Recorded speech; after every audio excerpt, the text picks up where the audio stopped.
Hello and welcome to a special interview for The Wire supported by Glendivid Books. Many people think my guest today is the conscience of the country.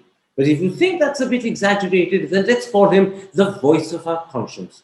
His blogs are widely read, hugely applauded, and circulated right across the country. And now they've been collected and put together in this book. And here it is. It's called India, the Wasted Years. And joining me now to talk about that particular collection that he's put together is the author, Avesh Shukla. Avesh Shukla, this book is a collection of your blogs, which first appeared on your site, The View from Greater Kailash. You say they are critiques, not judgments. More importantly, you add, the message of this book is that silence is no longer an option. Being neutral in the face of oppression, misgovernance, and the collapse of a nation is to support the wrong and spurn the right.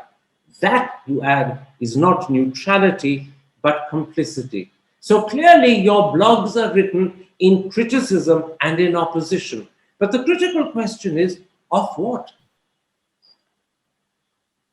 Of what? That's right. Of whom are you being critical? Of whom are you in opposition? Karan,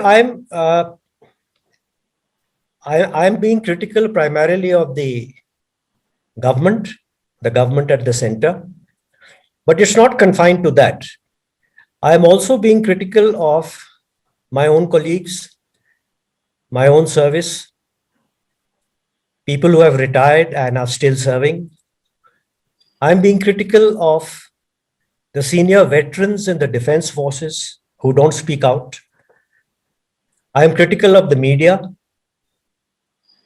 I'm critical also at certain points of time of our society, which I find has changed a lot in the last 7-8 years. In fact, you wrote an article, I think it was just last week, where you mentioned your childhood, you recollected your childhood, and how much India has changed since then.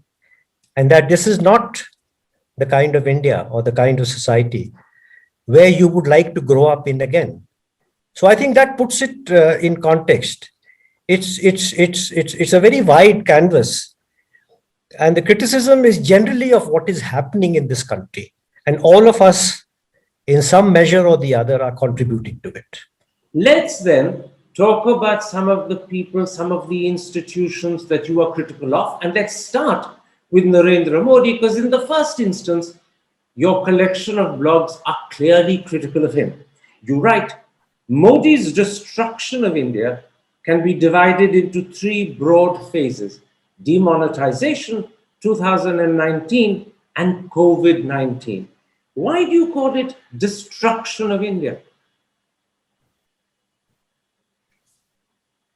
Let me begin, Karan, by confessing that I began my blogging life as a supporter of Mr. Modi. In 2013, I had written about it also in one of my first blogs. It was titled, if I remember correctly, Why I Shall Support Modi in 2014. Since then, in the last 7 years, one has been considerably disillusioned. In fact, disillusion is a very mild word now. One is now apprehensive of the direction in which he is leading us. He had a very good platform on which to build in 2014. His legacy from the UPA government was in two parts. One was the negative one, where we saw at that time that the government was indecisive. It was being intimidated almost by regional satraps. A nationalistic vision was missing. It was more regional pressures and regional agenda which was coming. There was much talk of corruption, etc. But then on the positive side, what Mr. Modi inherited along with the negatives was a sound economy, which was still growing at 7 to 8%. We had survived the global financial crisis of 2008. 220 million people had been raised above the poverty line. We had become a rights-based society. The welfare measures were working. The UPA government, for all its faults, had done a lot to introduce legislations like the Forest Rights Act, the right to education, the right to food, midday meals, etc., etc. So Mr. Modi had the good and the bad to work with. And he had promised us when we voted for him in 2014 that he would work on that. He'd work on getting rid of the weaknesses and the deficiencies and build on the other things. Unfortunately, he has not done that. So, in other words, your disillusionment is because the promise he held out is a promise he's betrayed.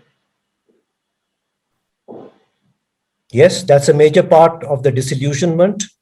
But even if he had not delivered on his promises, if he had just taken us on the same route, economically, socially, etc., I feel we would not have been so badly off as a society, as an economy, as an administration, as we are today. Because what he did, I mean, this is my personal view, what he did was he substituted the promises which he had made before the elections with his own agenda, the agenda of the organizations which were backing him. I don't have to name them. And the entire agenda which he had promised, he completely substituted it with a new agenda of social division, of non-cooperation with the state governments, deterioration and takeover of the autonomous institutions, including the judiciary and the various institutions we had, which were functioning fairly well during the UPA time.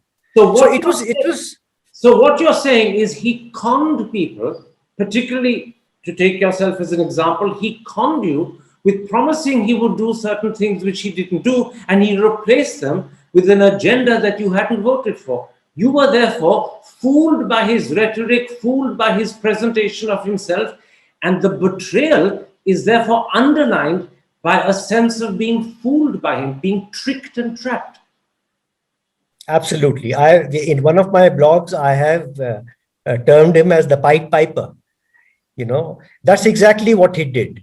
He promised something else, but he started or attempted to deliver on something else. Quite right. And that is why not only did he lose the opportunity to build on a platform which was fairly decent, which was given to him by the previous government, he has amplified those earlier deficiencies I was talking about. The indecisiveness of the UPA government has been replaced by an over-centralization, where no consultations are held before taking decisions. The broad-based corruption of those days has now been replaced by a very selective crony corruption, where only a few of the selected, favored few are entitled to the benefits of what the government's largest can hand out. The regionalism of that time has been replaced by a very aggressive majoritarianism. The cooperation with the states has been replaced by, I mean, you remember he had promised us cooperative or constructive federalism. I mean, that is completely in tatters. Okay. And society has been riven. Absolutely, we have been split asunder into. I'm shocked to see that people from my own social background, education, economic status, even they've been taken in, and as the voting percentages show, Mr. Modi still has. Because there's a very important part of one of your blogs that I wanted this moment to quote to you. You say there is a malevolent common thread that runs through the three phases of Modi's destruction. I'll remind the audience that those three phases are demonetization, 2019, and COVID-19. And you describe that thread in a certain amount of striking detail. You say subjugation of constitutional and regulatory institutions, gross misuse of enforcement and police agencies, undermining of the judiciary, politicization of the armed forces, an overbearing arrogance and insensitivity to public opinion, ruthless crushing of dissent and false propaganda, and image building on a Goebbelsian scale. Now, assuming you're correct, and not for a moment do I doubt it, but none of this could have happened without the willing and active participation of civil servants, military officers, the judiciary, intelligence and enforcement agencies, and the media. So Modi is not alone in doing what he's done. He had the support of an entire system and the people who man that system. He successfully co-opted them. Absolutely right. Absolutely right, Karan. And in fact, what he has done, he has utilized these various instruments of governance in the manner in which he wanted to utilize them to further his agenda, and not in the constitutional mandate which these instruments enjoyed. So he has not created any new institution. He has utilized what you mentioned: the civil services, the media, the autonomous institutions, etc., the judiciary, to his own benefit. And as far as distorted them in the process. Sorry? And distorted them in the process. Absolutely. They are unrecognizable from what they were and what they were supposed to be. And I blame, like I told you, I blame my own service, my colleagues, although it is wrong to assume that the government services, especially the All India services, etc., the IAS, the IPS, etc., it is wrong to assume that they are willing partners in this. They are silent. I think they have been intimidated to the point where it is safer to remain quiet, just do the bidding of the powers that be.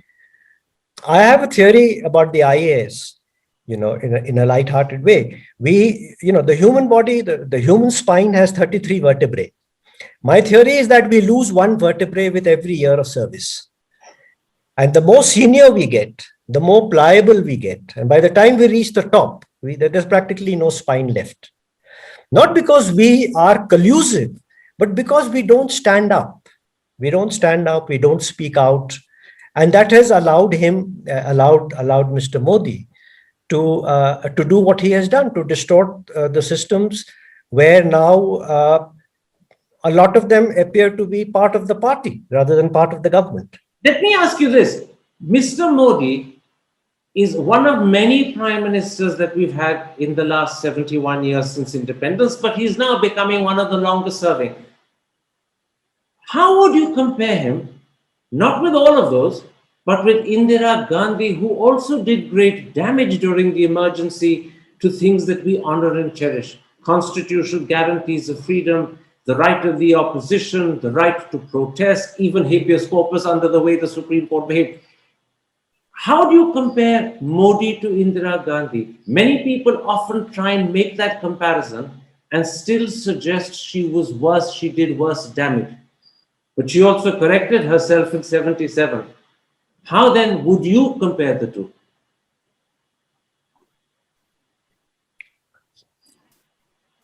My personal view, Karan, although I'm no historian, my personal view is that the damage being done now is far more fundamental.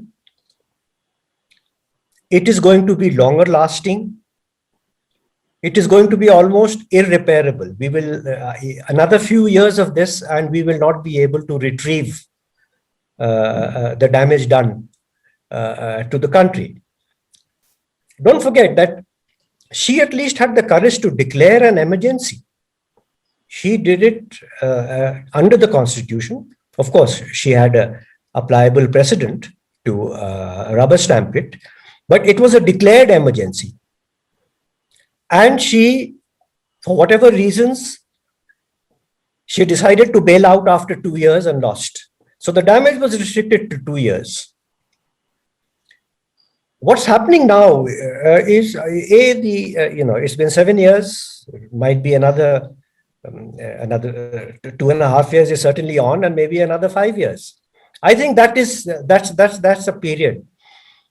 That length of the same policies, the same type of administration, I don't think is something we are going to be able to get out of or to retrieve or repair in a hurry.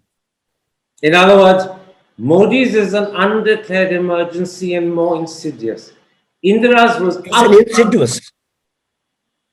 upfront.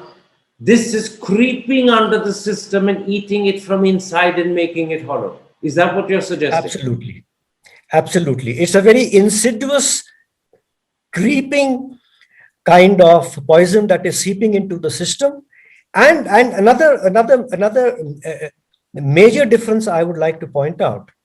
What Mrs. Gandhi did was to the administrative structure, whether it was politics or administration or the judiciary. What's happening now is that poison has spread into the social fabric of the society. And once it gets there, once it takes root there, it becomes that much more difficult to eradicate at a subsequent point of time. So, in another word, what I'd like to say is that hers was the kind of damage she did was to the official structures, the political structure, etc. What's happening now is much deeper, much more fundamental, much more in here. And therefore, my worry. One more question about Mr. Modi before I move on. You have a very powerful blog about his handling of the pandemic that we're all living through. I'm going to quote from it. We need to retain in our collective national memory the near apocalypse the nation is going through and the persons responsible for it. We should never forget, never forgive. I can understand the fact that we don't ever want to forgive. But are you sure we should never forget? Because that would mean we would keep living those dreadful moments over and over again. We need to ensure that this kind of situation, these conditions never arise again. We need to ensure that this kind of insensitive government or governance rather doesn't happen again in this country. I mentioned in that same blog, Karan, how the Jews have a long memory. It has helped them to survive. Because, as somebody said, that the struggle for democracy is a constant struggle against forgetting the good as well as the bad, particularly the bad. If we don't remember, how are we going to take corrective actions in the future and ensure that this kind of thing doesn't happen again? That's what I meant when I said we should not forget. We should remember what we've been through. We should remember who have been responsible for this and take conscious decisions and make conscious choices in the future so that this doesn't happen again. In other words, our capacity to remember, to never forget, to never forgive is our means also of redemption. Absolutely, absolutely. Public memory is very short, especially when you're having 3 million pages being posted onto the internet every single day. One crisis overtakes the other and we forget but this is a visceral crisis. This is a fundamental crisis, what we have been through. And therefore, we need to retain it in our collective public memory, even if not in our individual memories. The other section of society that you're very critical of is corporate India. You devoted several blogs to criticizing its support for what you call renegade channels, and they are basically just two, Republic Television and Times Now. Again, I'm going to quote from those blogs. A corporate entity has the same legal rights as an individual. Surely, you ask, it should have the same moral and social duties as an individual to condemn immoral ideology, to abjure hate and communalism, to not incite one community against the other, to distinguish between truth and falsehood. In the West, it's very common for corporates to stand up and be counted. Why in India are they so scared to raise a hand?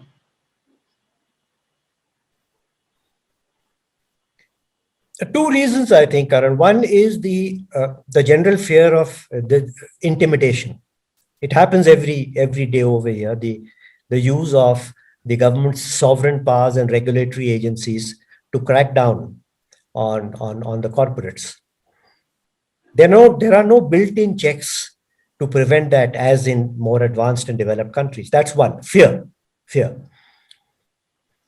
The second is the regulatory framework we have under which corporates work. Although a lot of the licensing and regulatory framework has been eased out and reduced, but most of it still remains. So corporates are at the mercy of the government. And that is why it's so important to break the nexus or the connection between corporate houses and the media. Because if corporate houses are controlling the media, they're susceptible to enormous pressure from the government to fashion their narratives in the media in a particular way, which is exactly what is happening in India. And of course, when your systems don't work, when your judicial systems don't work, when your regulatory agencies are suborned by the government, the corporates have nowhere to turn to except to comply with the government's. I'll explore that link that you believe is the wrong one between corporates and the media in a moment's time. But I want to first put to you something that emerges from what you said about corporates. They are extremely rich entities and they are owned by extremely rich people. And yet wealth doesn't protect them from being intimidated by the government.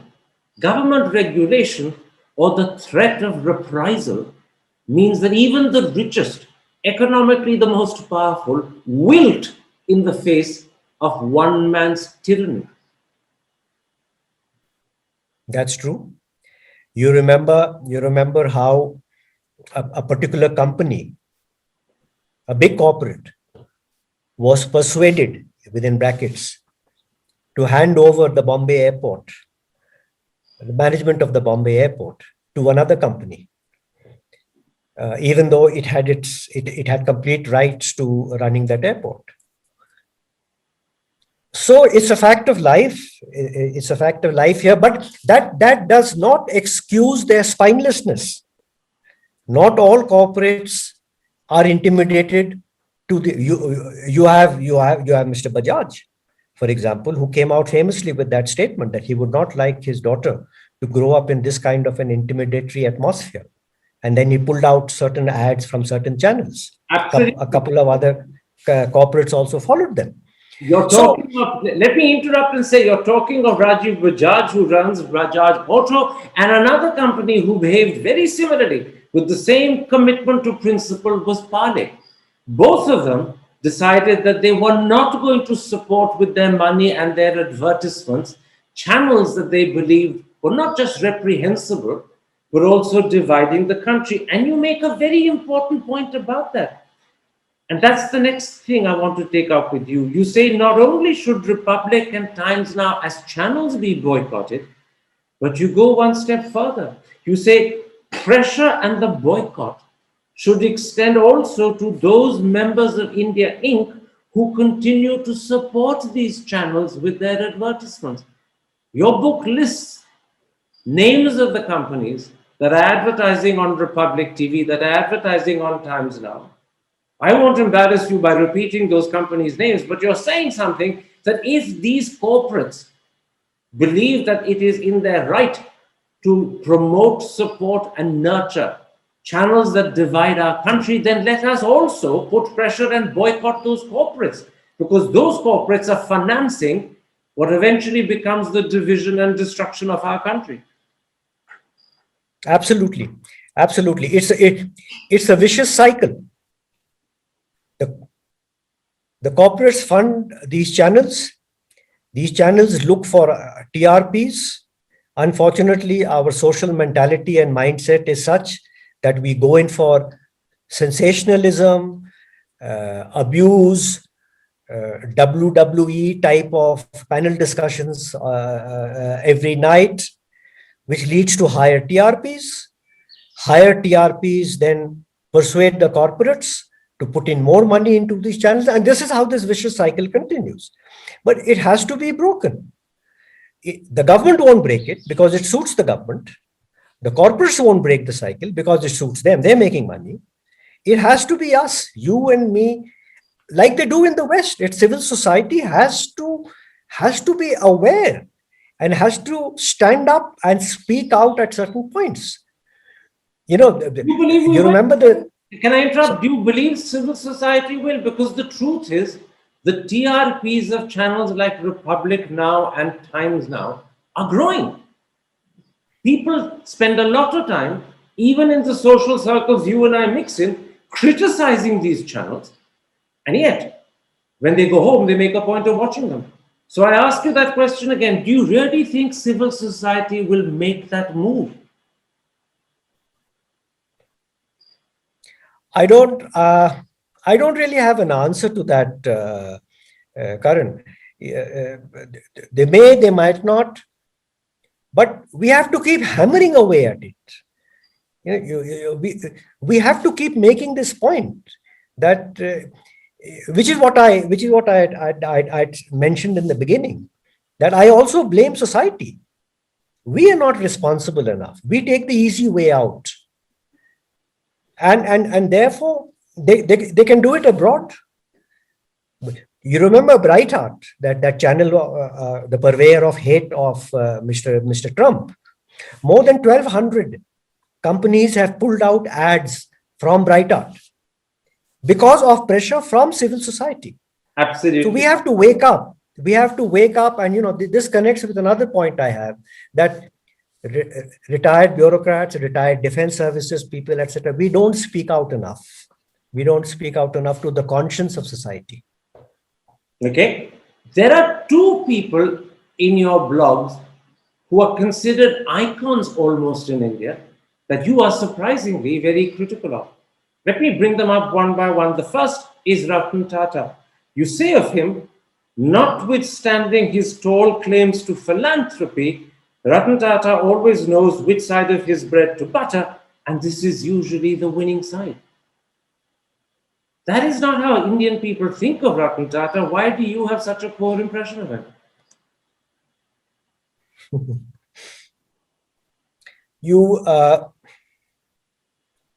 Mr. Tata is a philanthropist, no doubt. He's probably one of the biggest philanthropists. But he doesn't speak out when on issues that require to be highlighted, or the issues that require to be condemned or commented upon. It's all very well to fund a school here or an NGO there, but this is small change for somebody of the stature of Mr. Ratan Tata. He needs to do more. I mean, he can't assuage his conscience by giving out a few crores for certain welfare activities and not speak out where the future of the country is concerned, where the type of governance we need is concerned. You remember the withdrawal of the Titan ad. Titan had taken out that ad a few months ago about remarriage, it was, or interfaith marriage. It just took 24 hours of protest by some goons, I think in Bangalore it was, or Hyderabad, for him to pull the ad.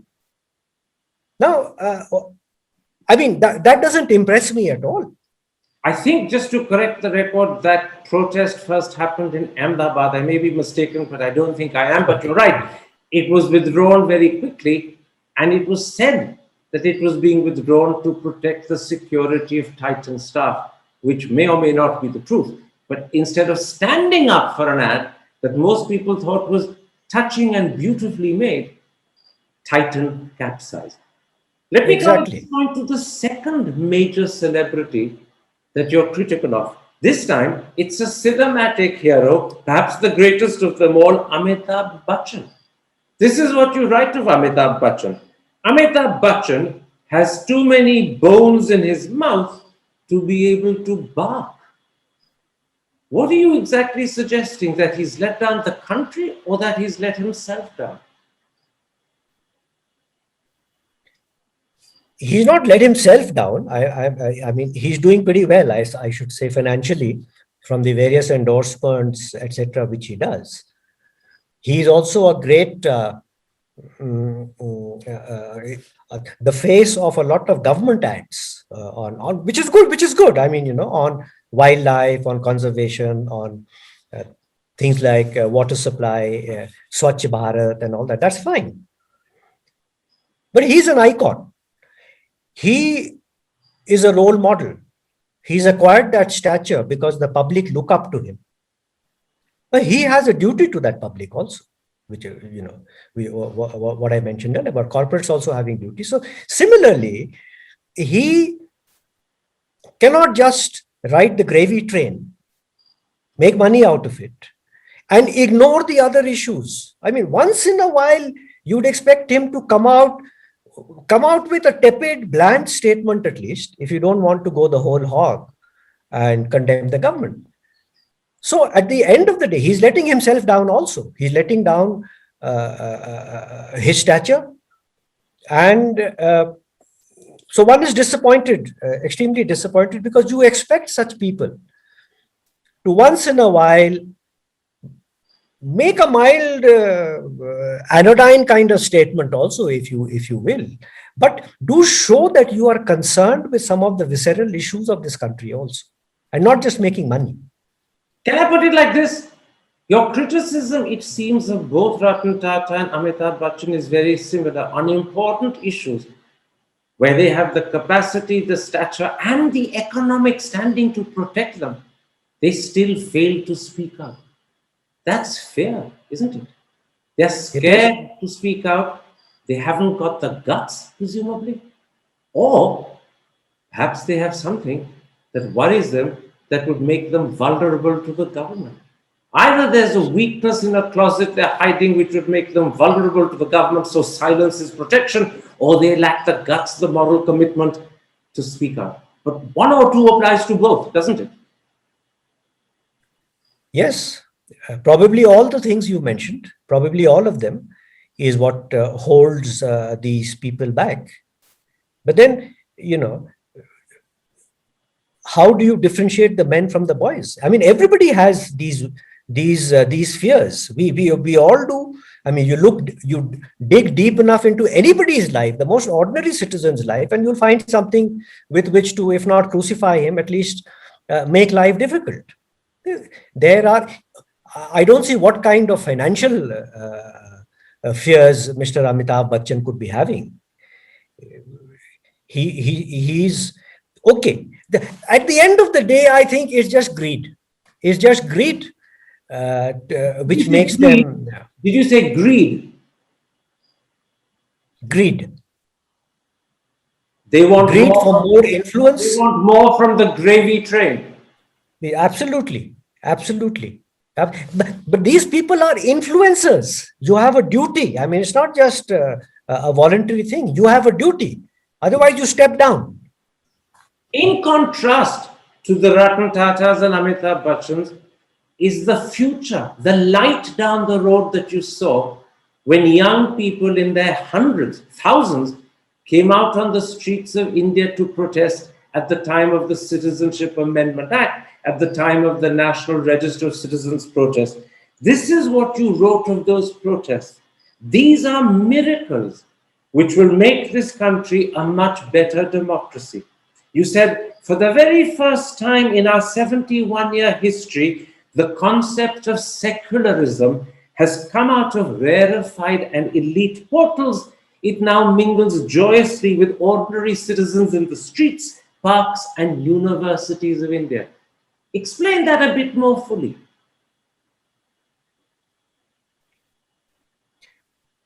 Karan, the concept of secularism is perhaps the most debated in this country, even more so nowadays. But the debates remain academic. They're either academic, or they are in parliament, or they are in the high courts and the Supreme Court. It is very, very rarely that you get the common man, the boy and the girl in the street to express their concept of secularism. And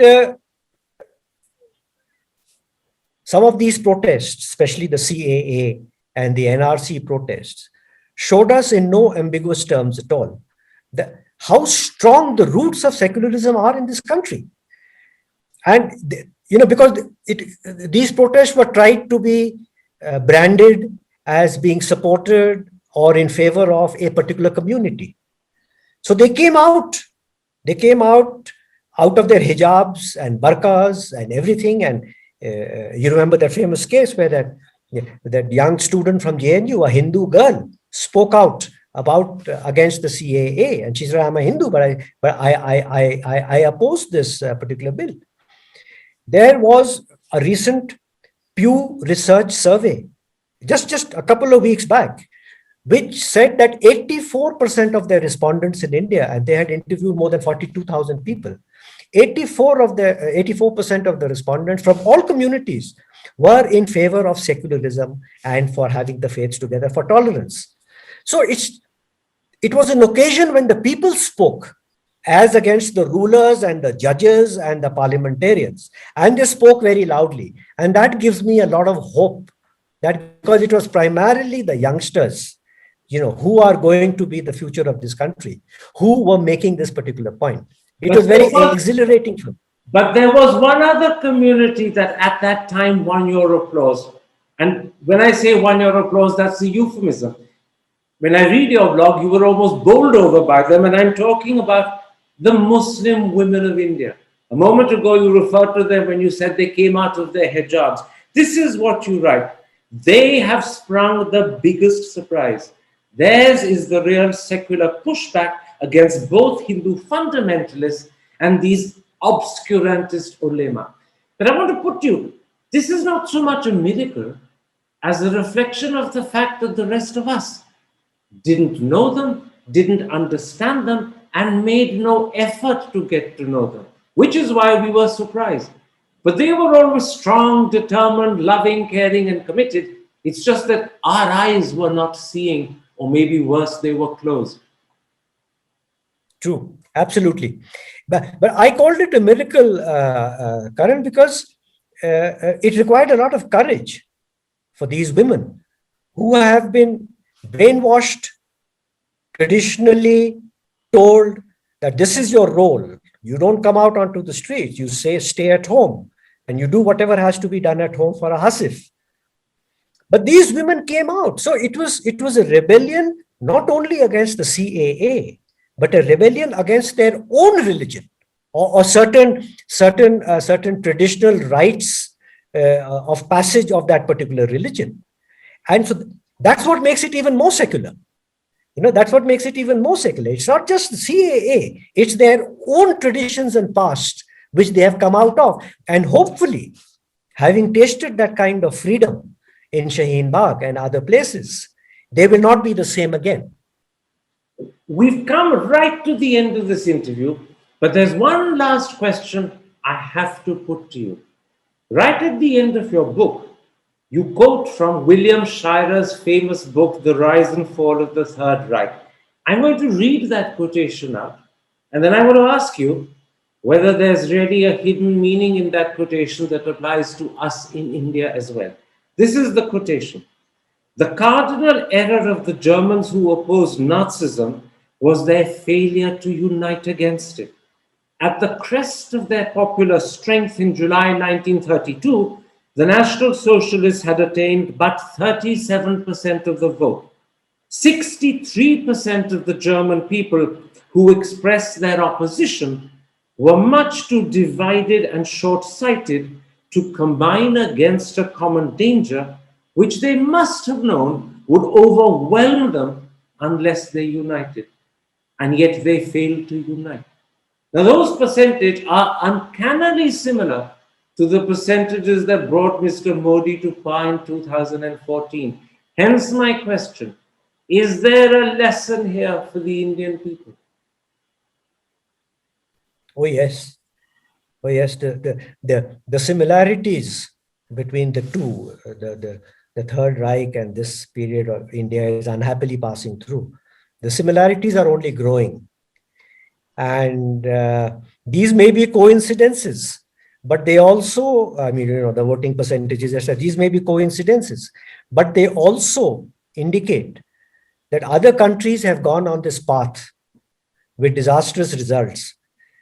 And therefore, it is time. It is time for our disunited, cantankerous opposition parties, etc., to read the writing on the wall. To read the writing on the wall, because that wall is not going to be standing there for much longer if this goes on. So this is the time to read the writing on the wall.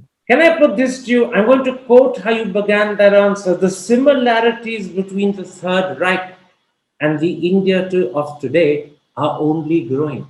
It's not just, I take it, in terms of the statistics that brought Mr. Modi to power and those that brought Hitler to power in 32, that there's a similarity.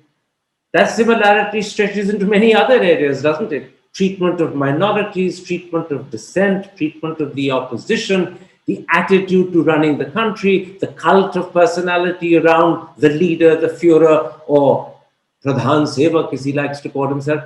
That similarity stretches across many horizons, doesn't it? It does, including also what you didn't mention, control of the media, the manufacturing of fake news on a colossal scale, the rewriting of history.